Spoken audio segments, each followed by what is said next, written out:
There are a lot of things that we take for granted in our day-to-day lives. One of the big ones is how we spend a good portion of our waking hours. Based on sophisticated YouTube analytics, we can determine that a majority of people watching this video are full-time employees working 40-hour weeks at their job, like maybe you are supposed to be right now.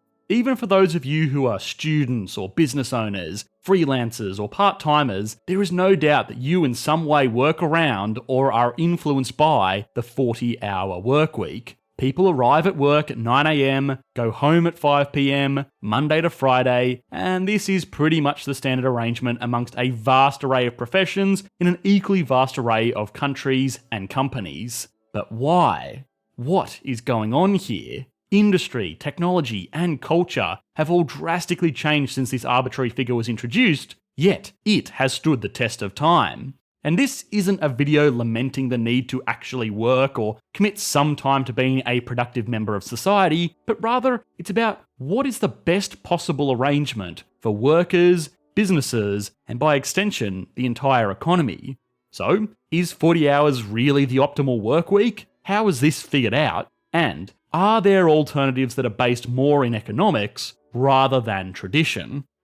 This episode of Economics Explained was made possible by Acorns, the app that simplifies all your money management needs, saving, investing, retirement, and checking all in one. Not to mention, they help you earn money as you shop, as well as provide you with financial wellness tips on the Acorns Grow Your Knowledge library. To help yourself get started with automated saving and investing, while also supporting our sponsor that helps make Economics Explained videos possible, stay tuned until the end to learn more. Or sign up now and claim your $5 bonus by going to acorns.com/economics-explained. The link is on the screen now and in the video description below.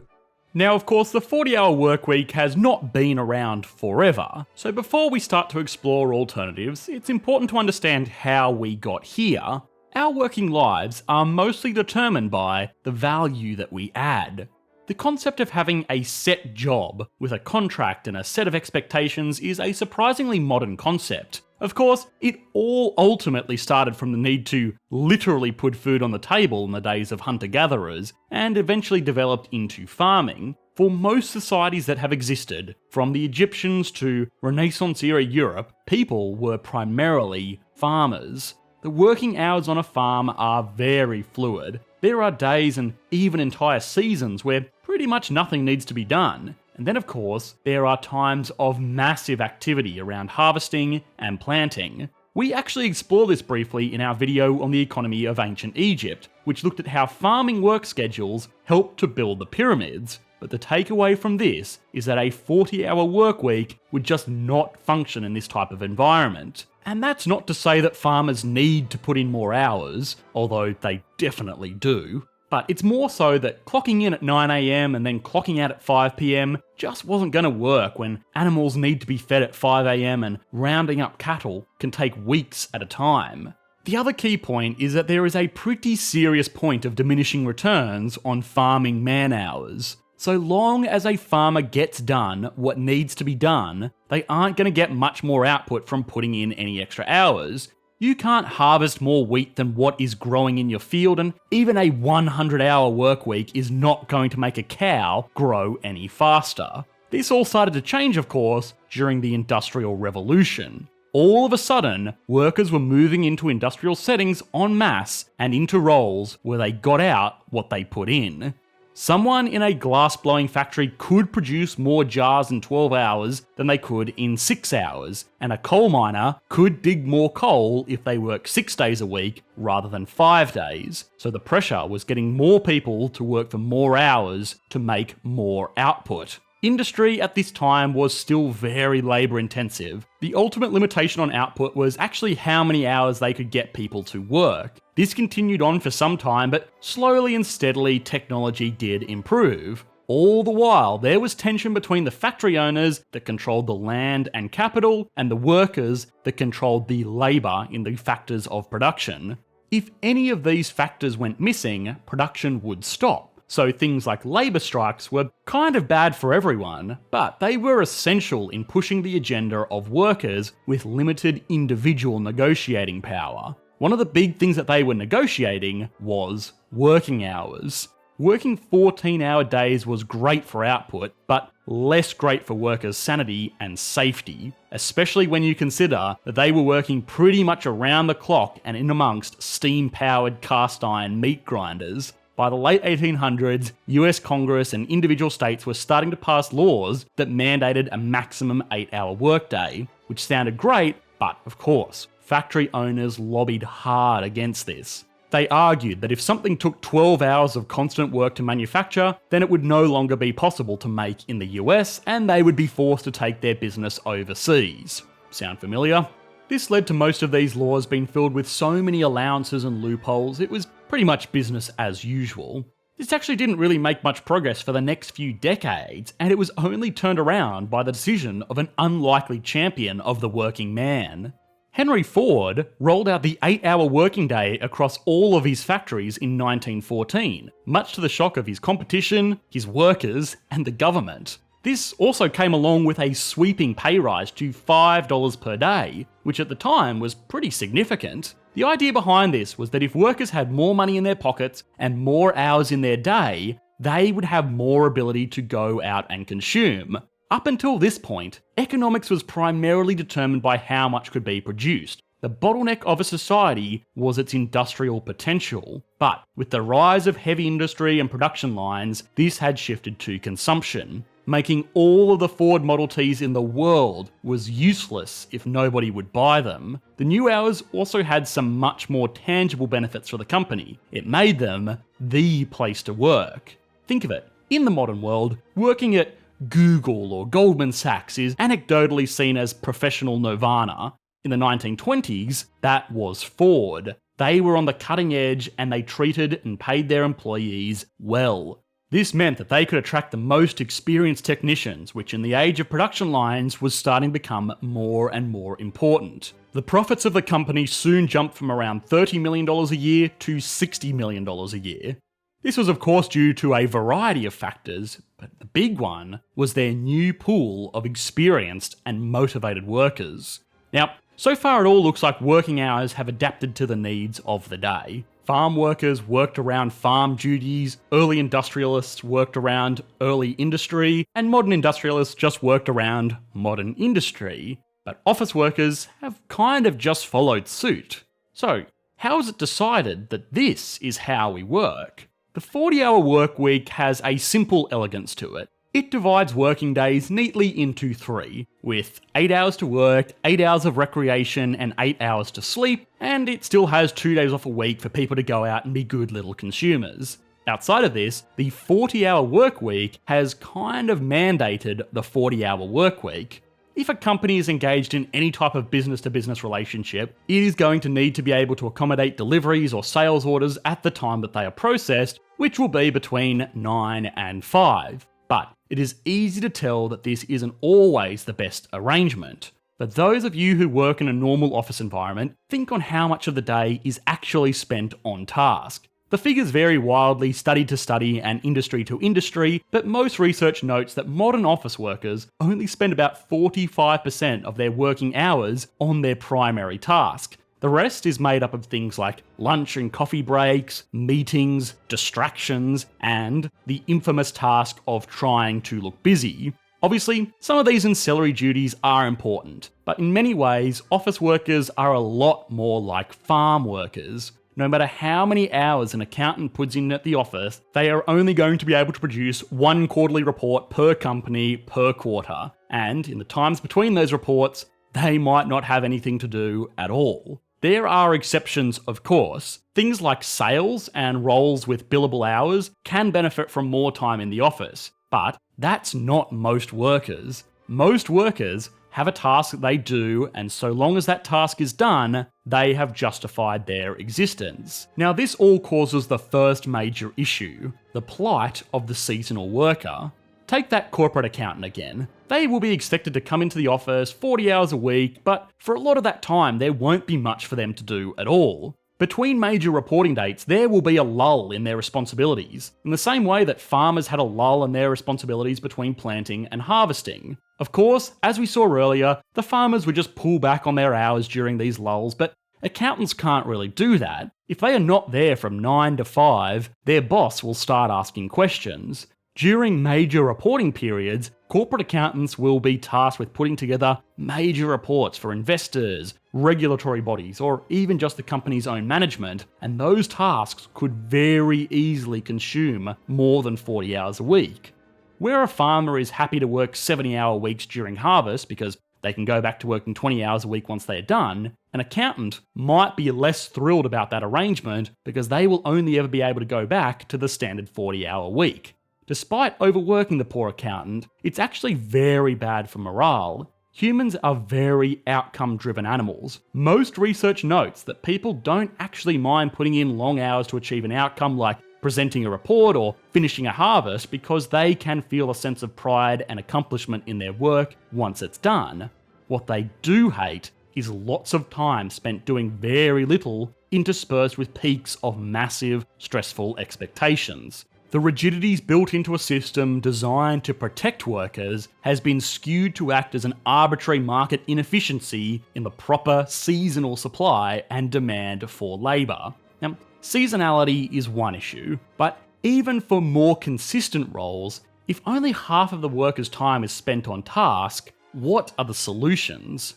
An obvious idea would be to cut working hours down. If you only have to be in the office for a fraction of the time, but you still have the same responsibilities, there is going to be less time for dilly-dallying. Now, this would need to be a universal arrangement because, as we saw earlier, it's no point for a single company to adopt a 6-hour workday and then go bust because they couldn't deal with any clients after 3 o'clock where their competition could. But fortunately, this also looks like it might actually be starting to happen. The Prime Minister of Finland has made public plans for the nation to move to a 6-hour workday, noting that the same amount of work could be done by most workers in that lesser amount of time. This would also come on top of Finland's already very flexible working arrangement, where workers can elect to come in 3 hours earlier or later than the standard working day to better suit their lifestyle. Sweden has actually run similar trials in government institutions to mixed results. Somewhat predictably, the 6-hour workday worked very well for people in administrative roles,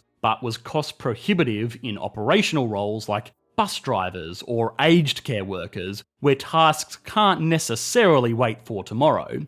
Now, these government initiatives are great. They will no doubt be very popular amongst a lot of workers and increase the quality of lives of those who they affect, but government stipulations have already been somewhat ineffective. Already we are starting to see loopholes, and extending work allowances will very quickly move from workers tasked with caring for the elderly to workers tasked with those TSA reports. In reality, this is much more likely to succeed if it's market-led, and this too is already happening, but not quite in the way that we would want.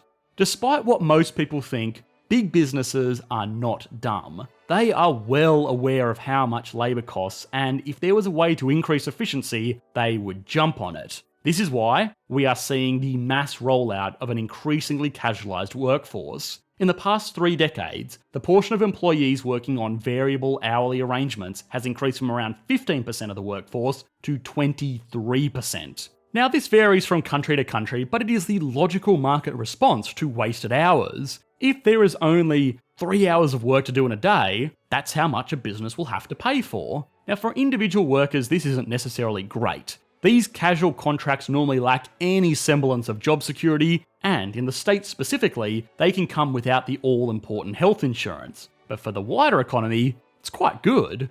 If this casual worker needs to work 3 jobs to make up a collective 40 hours a week, then there is a good chance that their idle time during those 40 hours a week is going to be very limited, because good management will only put on staff when they're required. What this then means is that this single worker will be responsible for more productive output than they would have otherwise been if they were just working a single full-time job. This is taken to the extreme with gig roles like ride sharing and food delivery. In these instances, people are only paid for the tasks that they complete. But it does reintroduce the same problem of idle time, as these workers will now have to wait between jobs, and because these wait times are so sporadic, these workers cannot fit in a second job like the part-time or casual worker would have been able to.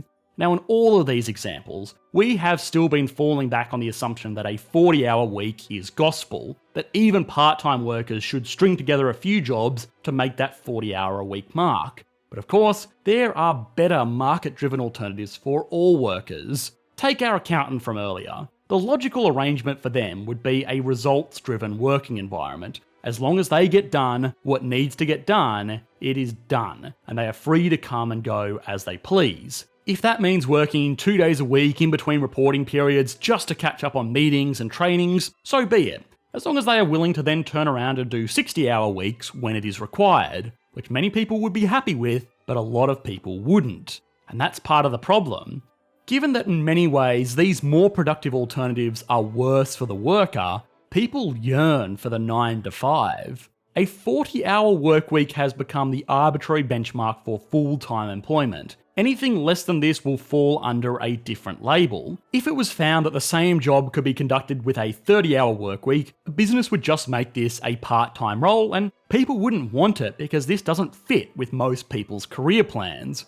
A part-time role is fine for some workers, but it has the stigma that this is something to fill in the time between picking up the kids, rather than being a job that will lead to promotions and career development. An article by the Journal of Career Development found that part-time workers were 1/10 as likely to receive internal promotions as compared to their full-time counterparts. Now, for most part-time workers today, this is fine. They have elected for more spare time rather than lofty career ambitions. But for companies looking to fill out every role with these sorts of positions, they're going to have some difficulties.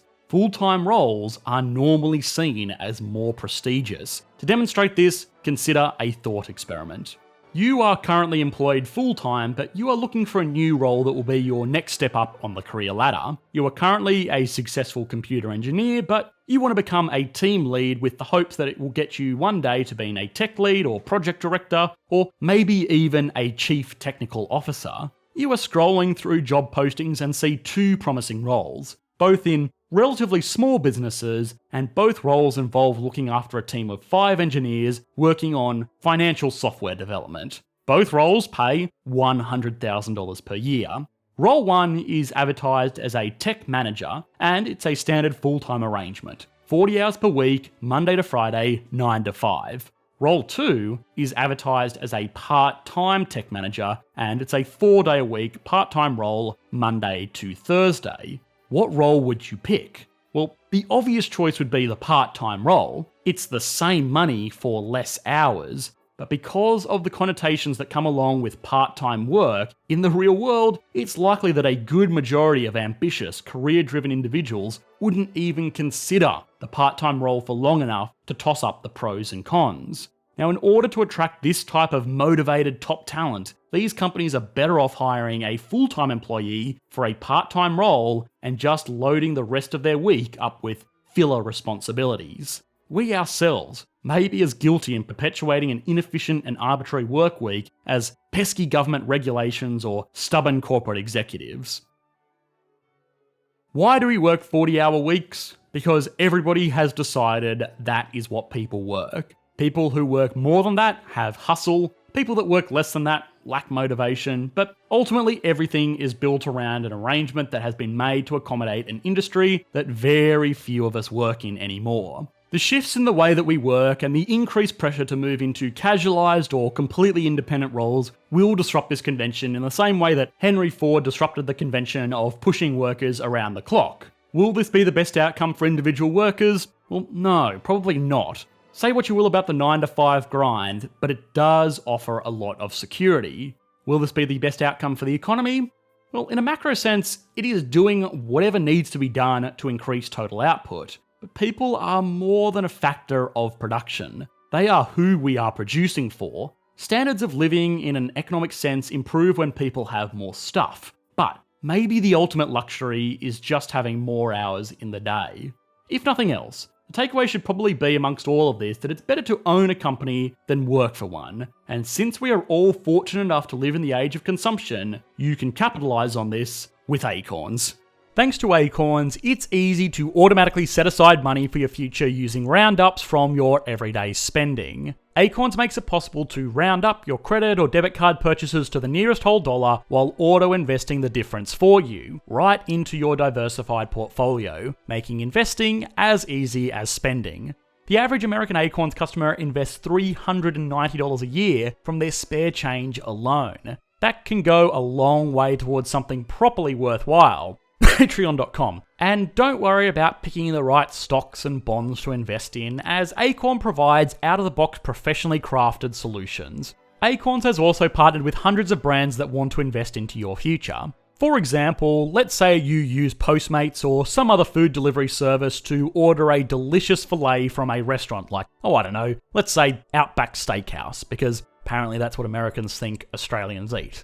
Postmates will set aside a portion of your order and deposit that sum right into your investment account. Even better, you can also earn money on a ton of other everyday essentials, like gas or pet supplies, or stores like Walmart, which invest a percentage of what you spend right into your Acorns portfolio. Check out the link in the video description below or go to acorns.com/economics-explained to get started today. Thanks guys, bye.